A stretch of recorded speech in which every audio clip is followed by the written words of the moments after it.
മുല്ലപ്പെരിയാറിൽ നിന്നും കൂടുതൽ വെള്ളം ആവശ്യപ്പെട്ട ടി.വി.കെ. എം.എൽ.എ.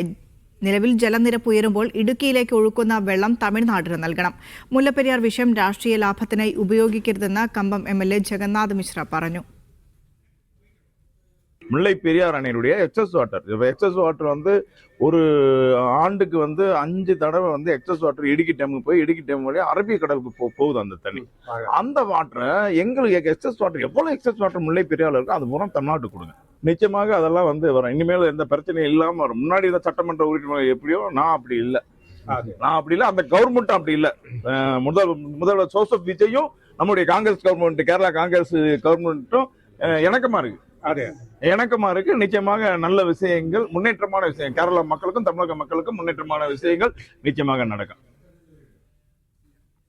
മുഹമ്മദ് ആഷിഖ് ഇടുക്കിയിൽ വിശദാംശങ്ങളുമായി ചേരുന്നുണ്ട്. ആഷിഖ്, ജഗന്നാഥ മിശ്ര ഒരു തർക്കത്തിന് തുടക്കമിടുകയാണോ, അല്ലെങ്കിൽ അദ്ദേഹം പറഞ്ഞു വെക്കുന്നത് പോലെ കേരള ചീഫ് മിനിസ്റ്ററും തമിഴ്നാട് ചീഫ് മിനിസ്റ്ററും സുഹൃത്തുക്കളാണ്, അപ്പോൾ അതിന്റെ ആ ഒരു സൗഹൃദത്തിൽ ഈ കാര്യങ്ങൾ മുന്നോട്ട് പോകുമോ നല്ല രീതിയിൽ?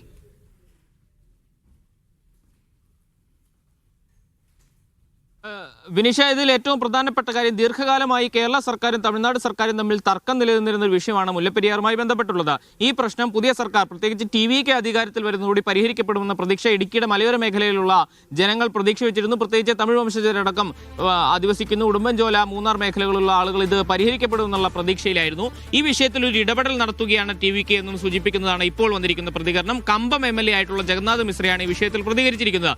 അദ്ദേഹം പറയുന്നത് പ്രധാനപ്പെട്ട ഒരു കാര്യം, മുല്ലപ്പെരിയാർ അണക്കെട്ടിലെ ജലനിരപ്പ് ഉയരുമ്പോൾ സാധാരണ രീതിയിൽ അത് ഇടുക്കിയിലേക്ക് ഒഴുക്കി വിടുകയാണ് ചെയ്തത്. പക്ഷേ ആ ജലം കൂടി തമിഴ്നാട്ടിലേക്ക് നൽകുവാനുള്ള നടപടി സ്വീകരിക്കണം എന്നുള്ളതാണ്. സാധാരണഗതിയിൽ മഴക്കാലത്ത് ജലനിരപ്പ് ഉയരുകയും മുല്ലപ്പെരിയാർ അണക്കെട്ടിന്റെ ഷട്ടറുകൾ ഉയർത്തി ആ ജലം ഇടുക്കി ഡാമിലേക്ക് ഒഴുക്കുക, അത് തമിഴ്നാടിന് നഷ്ടമുണ്ടാക്കുന്നു, ജലം നഷ്ടമുണ്ടാക്കുന്നു. ഇത് പരിഹരിക്കണം, ആ ജലം കൂടി തമിഴ്നാട്ടിലേക്ക് ഒഴുക്കുവാനുള്ള നടപടി സ്വീകരിക്കണം എന്നുള്ളതാണ് ജഗന്നാഥ് മിശ്ര പറയുന്നത്. ഈ സൗഹൃദം പ്രധാനപ്പെട്ട ഒരു പോയിന്റായി അദ്ദേഹം ഉയർത്തി കാണിക്കുന്നുണ്ട്. രണ്ട് മുഖ്യമന്ത്രിമാരും തമ്മിലുള്ള സൗഹൃദം ഉപയോഗപ്പെടുത്തി ഈ പ്രശ്നം പരിഹരിക്കണം എന്നുള്ളതാണ് അദ്ദേഹം പറയുന്നത്. കൂടാതെ രാഷ്ട്രീയ ലാഭത്തിനായി ഇത്തരം മുല്ലപ്പെരിയാറിന്റെ വിഷയം ഉപയോഗിക്കരുത് എന്നും പറയുന്നുണ്ട്. പ്രത്യേകിച്ച് കമ്പം മേഖലയിലെ കർഷകരൊക്കെ തന്നെയും മുല്ലപ്പെരിയാറിൽ നിന്നുള്ള ജലം ഉപയോഗിച്ചുകൊണ്ടാണ് കൃഷി വ്യാപകമായി തന്നെയും ചെയ്യുന്നത്. അവിടെ നിന്ന് കൂടുതൽ ജലം എത്തിയാൽ ആ മേഖലയിലെ കർഷകർക്ക് അത് വളരെ ഉപകാരപ്രദമാകുമെന്നും പറയുന്നുണ്ട്. അതേസമയം മുല്ലപ്പെരിയാർ വീണ്ടും പുനർനിർമ്മിക്കേണ്ടതില്ല എന്നുള്ള അഭിപ്രായം അദ്ദേഹം വ്യക്തമായി തന്നെയും ഉയർത്തുന്നുണ്ട്. കേരളത്തിന്റെ താല്പര്യം അതല്ല, മുല്ലപ്പെരിയാർ പുനർനിർമ്മിക്കണം എന്നുള്ളതാണ് കേരളത്തിന്റെ താല്പര്യം എന്നുള്ളതാണ്. ഏതായാലും വീണ്ടും ഒരു രാഷ്ട്രീയ ചർച്ചയായി മുല്ലപ്പെരിയാർ